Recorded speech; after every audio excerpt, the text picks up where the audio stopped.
پھر دیکھا جاتا ہے کہ کچھ لوگ ایسے ہیں جو کینچیوں سے اپنے گال اور اپنے ہونٹوں کو کاٹ رہے ہیں. پوچھا جاتا ہے یہ کون ہیں؟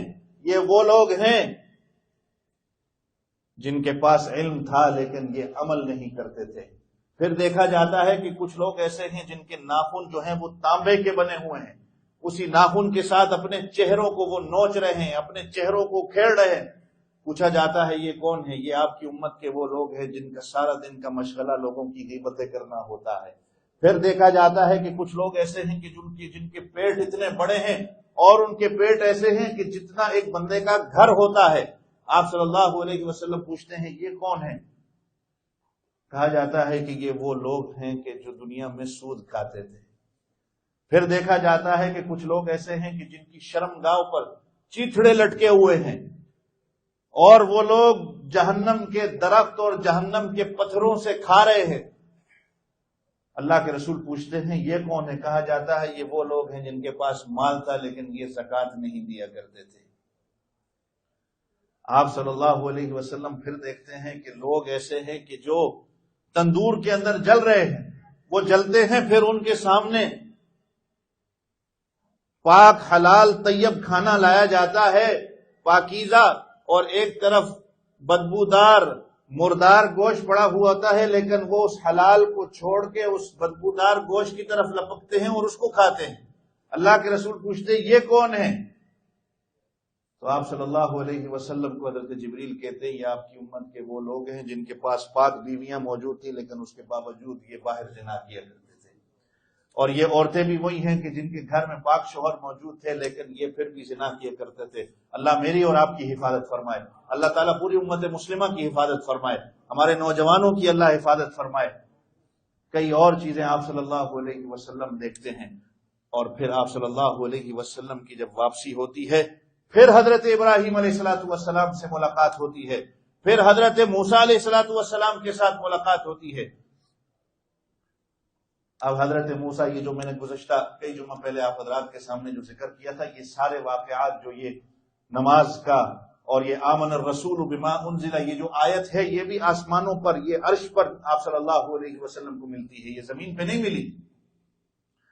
حضرت موسیٰ علیہ السلام سے دوبارہ ملاقات ہوتی ہے. اب حضرت موسیٰ علیہ السلام کو پوچھتے ہیں، چونکہ یہاں پر حضرت تھانوی رحمۃ اللہ علیہ نے لکھا ہے، ایک تو وجہ یہ ہے کہ حضرت موسیٰ علیہ السلام خود اللہ کو دیکھنا چاہتے تھے لیکن اللہ نے کہا کہ لن ترانی، تو مجھے دیکھ نہیں سکتا. لمبا چوڑا واقعہ ہے.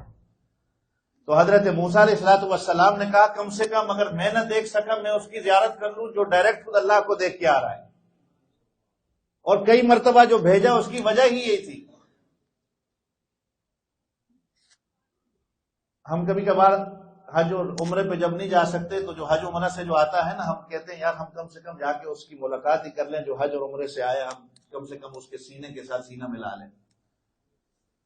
تو حضرت موسیٰ علیہ السلام نے پوچھا کہ کیا تحفہ لے کے آئے ہو؟ تو کہا کہ 50 نمازوں کا. میں نے پہلے بھی شاید یہ بیان کیا تھا، بعض روایت میں کہ 9 مرتبہ جانا ہوا، بعض روایت میں ہے کہ 10 مرتبہ جانا ہوا. تو حضرت موسیٰ نے کہا کہ میری امت پر صرف 2 نمازیں تھیں، فجر اور عصر کی، وہ بھی نہیں پڑھتے تھے، آپ کی امت نہیں پڑھے گی. آپ صلی اللہ علیہ وسلم پھر جاتے ہیں، پھر آتے ہیں، یہ 9 مرتبہ 10 مرتبہ. تو بعض نے یہ وجوہات لکھی، بعض نے لکھا کہ اللہ یہی دکھانا چاہ رہے تھے کہ ایک مرتبہ نہیں، میرے حبیب کی مرضی ہو تو جتنی مرتبہ آئے آ کے میرا دیدار کر سکتا ہے. اب رہتی رہتی جب 5 ہو گئیں تو حضرت موسیٰ نے کہا آپ کی امت نے یہ بھی نہیں پڑھنی. اچھا، بعض نوجوانوں کو جب یہ حدیث سنا نا تو کہتے ہیں کہ ایک اور مرتبہ چلے جاتے تو یہ بھی معاف ہو جاتی.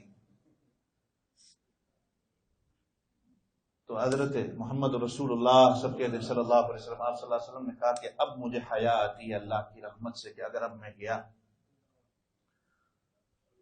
تو اللہ نے کہا کہ میرا محبوب ہم اپنے فیصلوں کو بدلتے نہیں ہیں،